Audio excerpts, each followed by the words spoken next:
नमस्कार दोस्तों, infinite Shiva channel में एक बार फिर से आप सबका स्वागत है। तो जैसा कि हम सब जानते हैं कि आज नवरात्रि का 8वां दिन है और माँ का 8वां दिन का जो स्वरूप होता है वो महागौरी का होता है। और आज महागौरी की साधना करने पर आपको क्या क्या प्राप्त होगा या कौन कौन सी सिद्धियाँ या कौन कौन से आपके काम बन सकते हैं, ये सब मैं आपको इस वीडियो में बताने वाला हूँ। तो कृपया आप वीडियो को पूरा देखिएगा ताकि आपको सही जानकारी प्राप्त हो सके। तो अब बात की जाए कि माँ गौरी के महागौरी की साधना करने के पश्चात हमको कौन कौन सी चीज़ें प्राप्त होती हैं या कौन कौन सी चीज़ का लाभ होता है। तो सबसे पहली बात, जितनी भी सिद्धियों के द्वार होते हैं वो महागौरी की साधना से खुलने लग जाते हैं। साथ ही वे विशेष लाभ जो मिलता है वो उन लोगों को मिलता है जो लोग विवाह संबंधी जो परेशानियाँ होती है उससे जूझ रहे होते हैं, या तो उनका मनपसंद विवाह नहीं हो पा रहा होता है या फिर उनको विवाह करने में काफ़ी दिक्कत आ रही होती है। तो जब महागौरी की साधना की जाती है तो उनकी ये समस्या दूर हो जाती है, क्योंकि कहा यह भी जाता है कि माता सीता ने राम जी को प्राप्त करने के लिए महागौरी की साधना ही की थी। इसके अलावा जो इनका जो संबंध होता है वो शुक्र ग्रह से होता है। तो यदि जिन लोगों का शुक्र ग्रह खराब होता है या राहु केतु खराब होते हैं, यदि वो महागौरी की साधना करते हैं तो उनका ये ग्रह संबंधी जो दोष होता है ये भी दूर हो जाता है।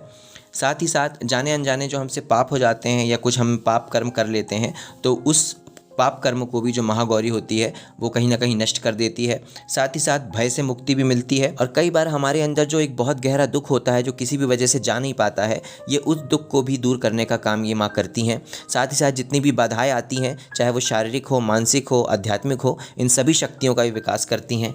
और साथ ही जो महिलाएं होती हैं उनकी सुंदरता का बढ़ाने का या फिर उनके सौंदर्य को बढ़ाने का काम भी महागौरी करती हैं। तो यदि आप महागौरी की साधना करते हैं तो ये आपको अनेक लाभ प्राप्त होने वाले हैं। अब बात की जाए कि इनकी साधना करनी कैसे है, तो सबसे पहले मैंने आपको जितने भी वीडियो में बताया आपको वैसा ही करना है कि आपको अपने सारे दैनिक जीवन की जो पूजा पाठ है नवरात्रि की वो संपन्न कर लेनी है। और उसके पश्चात कंबल का आसन लगाकर आपको वहीं पर बैठ जाना है।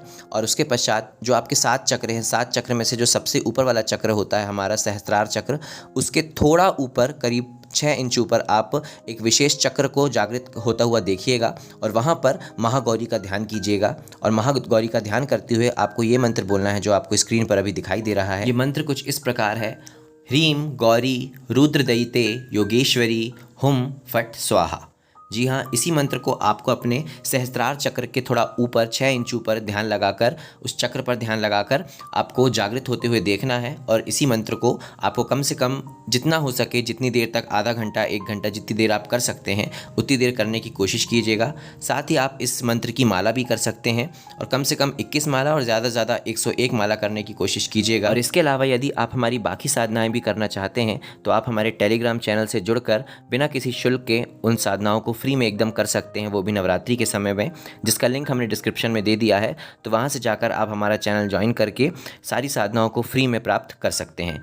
तो यदि आपको हमारी जानकारी अच्छी लगी हो तो हमारी वीडियो को लाइक और चैनल को सब्सक्राइब ज़रूर करें। नमः शिवाय।